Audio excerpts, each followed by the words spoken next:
Hey Don, where does a snowman keep its money?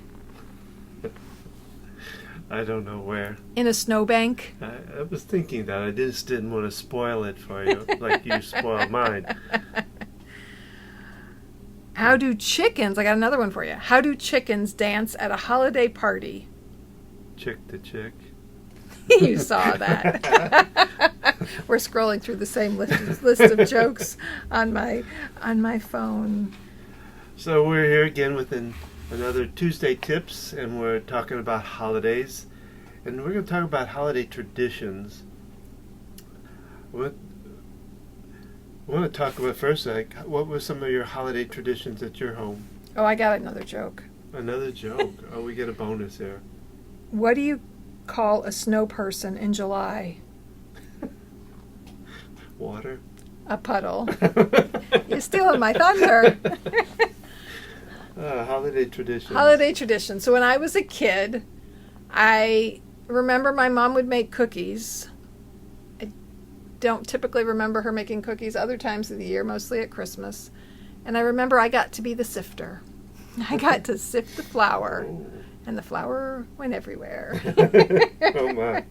Yeah, I know. And I just remember I looked forward to that. And I think about that. There's a few recipes where I actually sift the flour. And it's a happy little memory in my head that I got to participate in. Now, you opened gifts in the morning, right? Christmas morning? Yeah, So what was that like? Did you have any specific way of doing it? We came down the stairs together, even when we were teenagers. My parents would be there.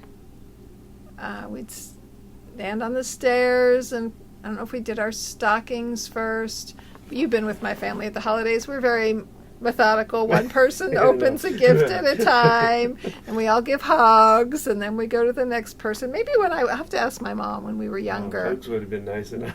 It would, if it was a little more chaotic when we were younger with opening gifts, because I just remember us always taking our time opening each gift.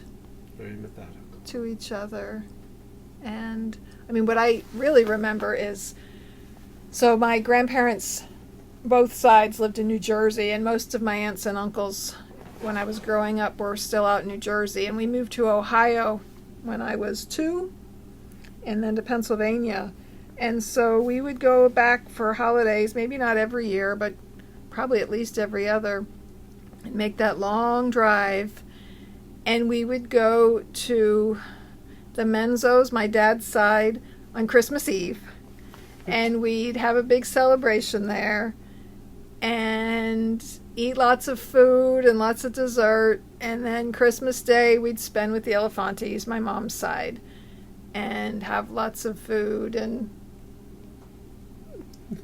eat. Now, I remember later, and maybe this wasn't even Christmas, that we would go for the meal at the Elefantes and dessert at the Menzos. They really knew how to do dessert. And by dessert, I still remember one Christmas at your family, and we had this big, wonderful meal, and everyone cleaned it up and then put it all away, which blew my mind. It's like, don't we just eat food all day long?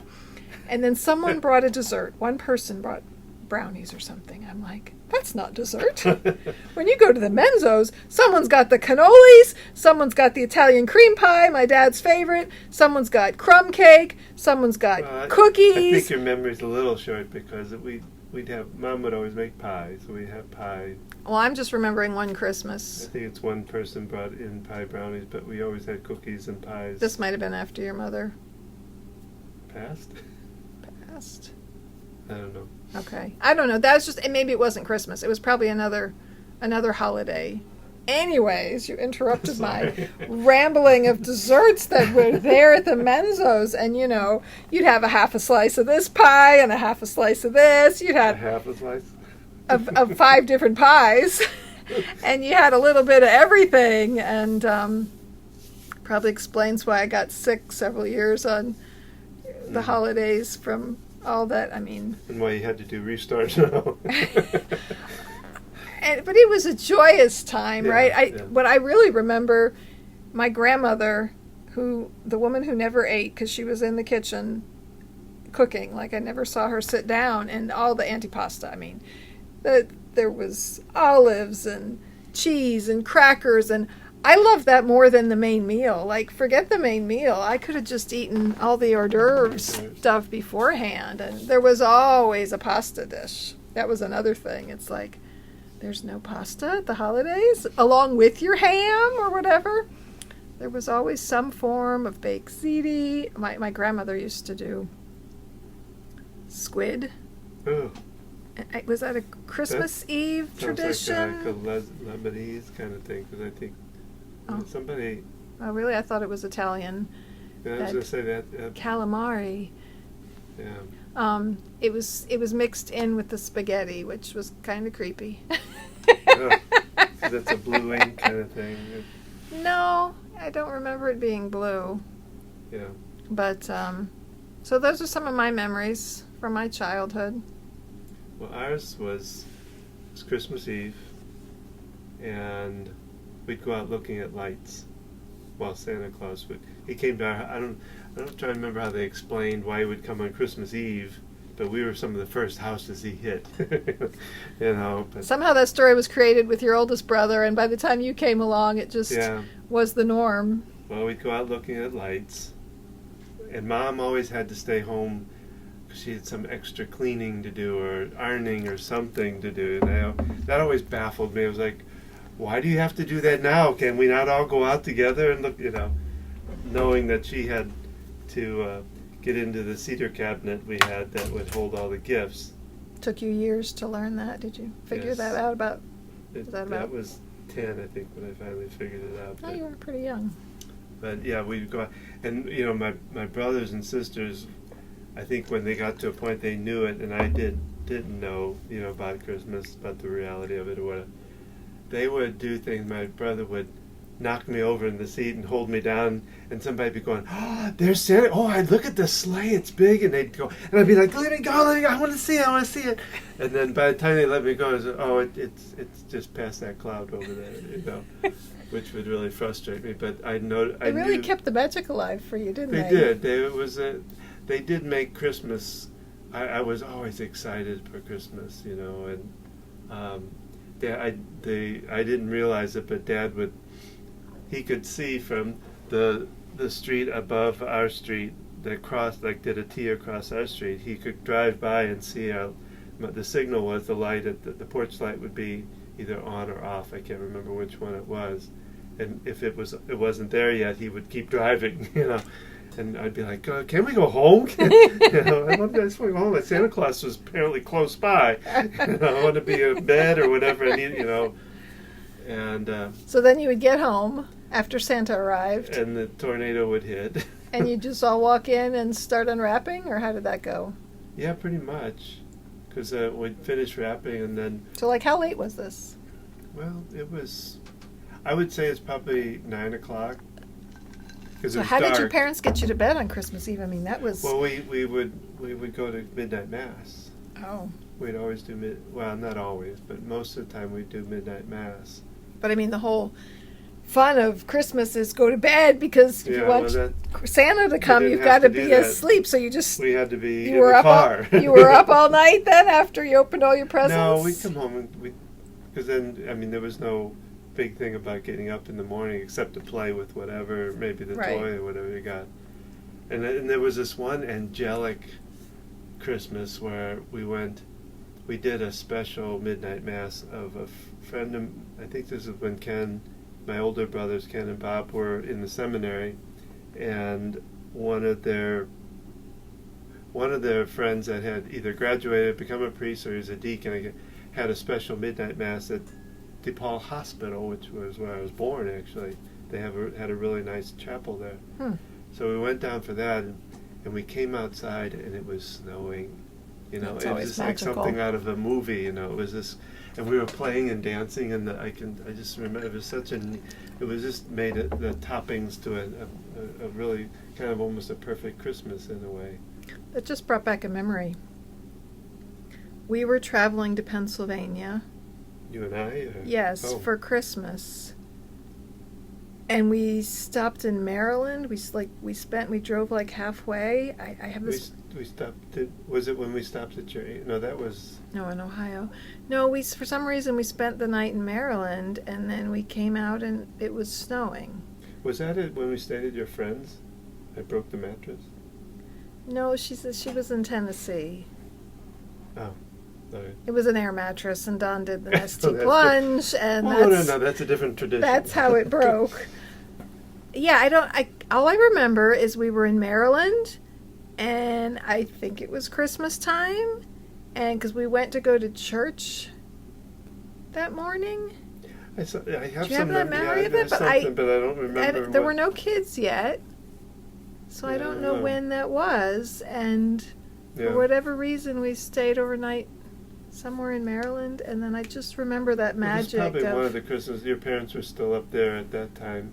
Yeah. So I guess the thing I want to bring up for this tip here is, really think back, pull yourself back for a moment, and think about your holiday and what things do you do to kind of add your own traditions in your holiday. And think about as a child what things you enjoyed, what things you didn't enjoy.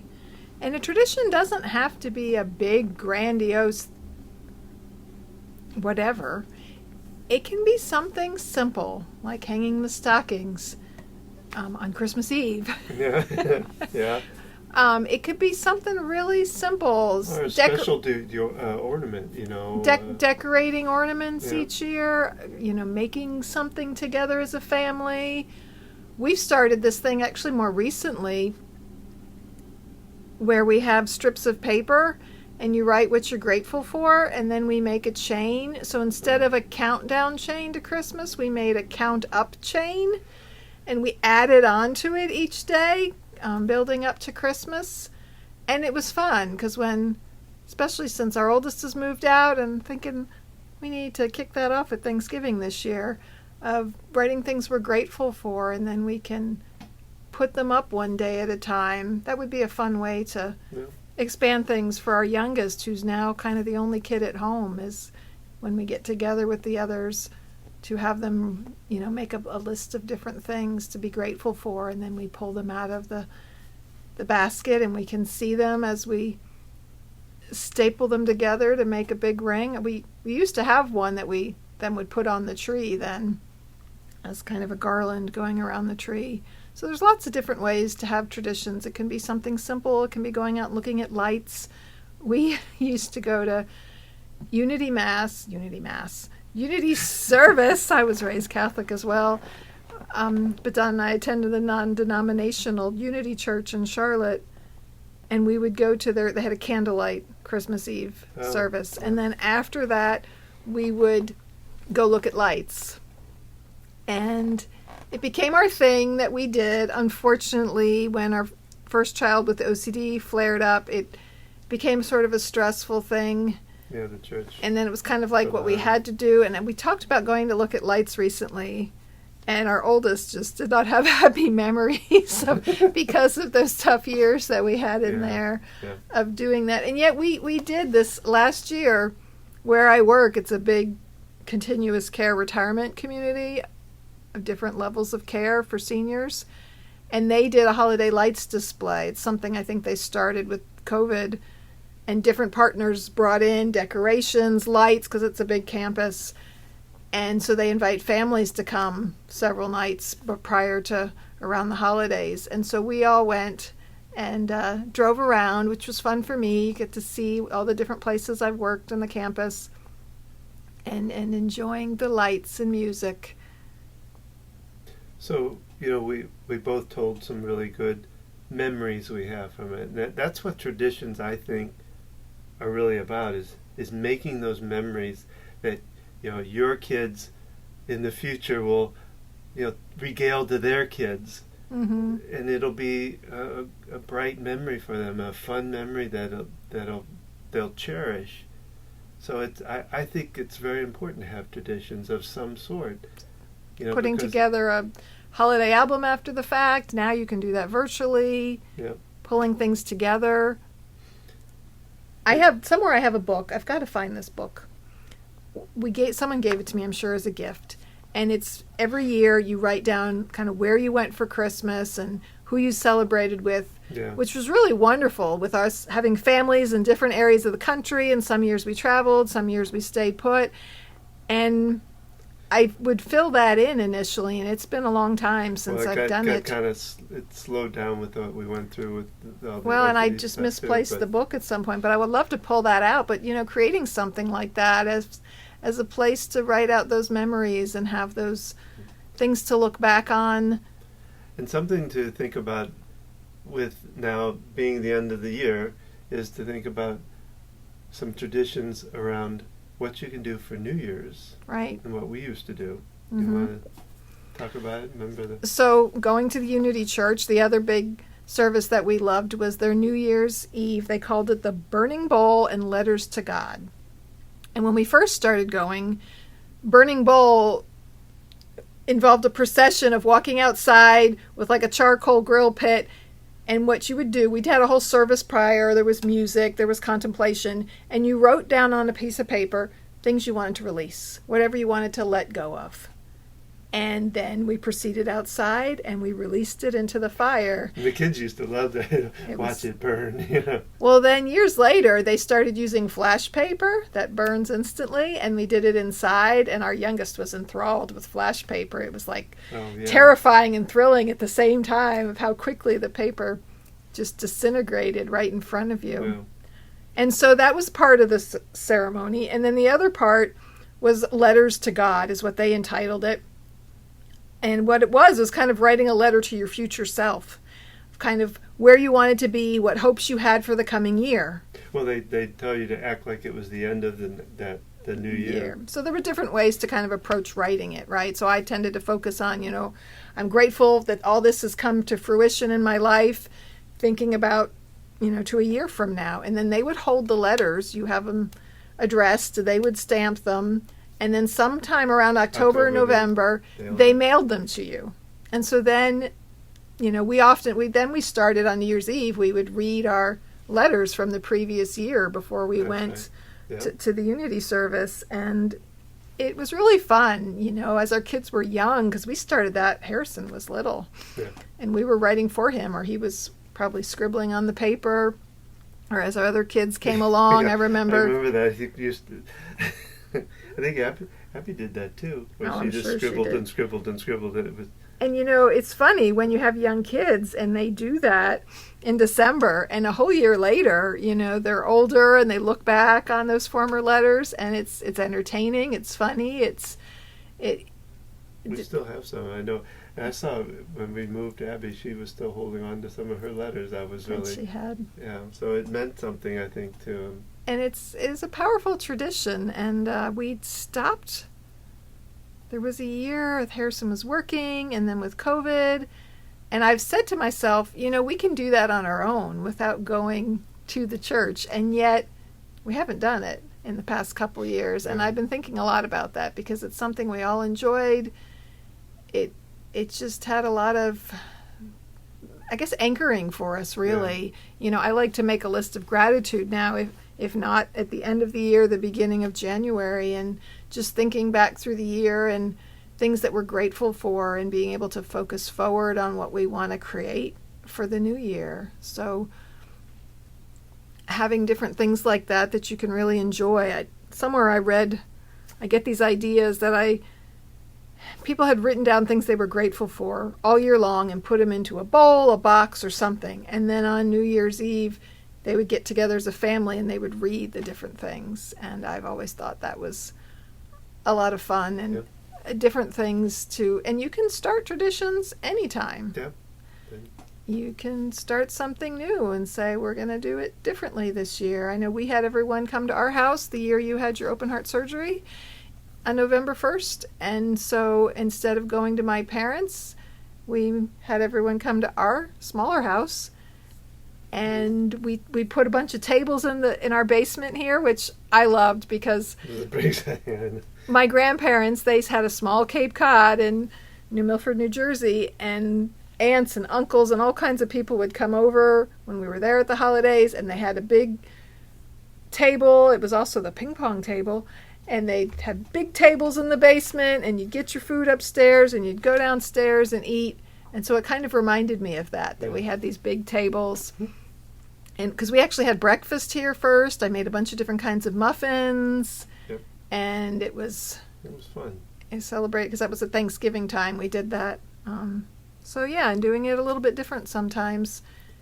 Well, we hope that your holidays, whatever your traditions are, whatever you celebrate, however it is, we hope that it is a wonderful holiday for you, that you find all the blessings that are out there for you with it, and that you really enjoy it with your family. We'd love to hear your traditions, so please send us a note about things that you do, funny things. We'd love to hear that.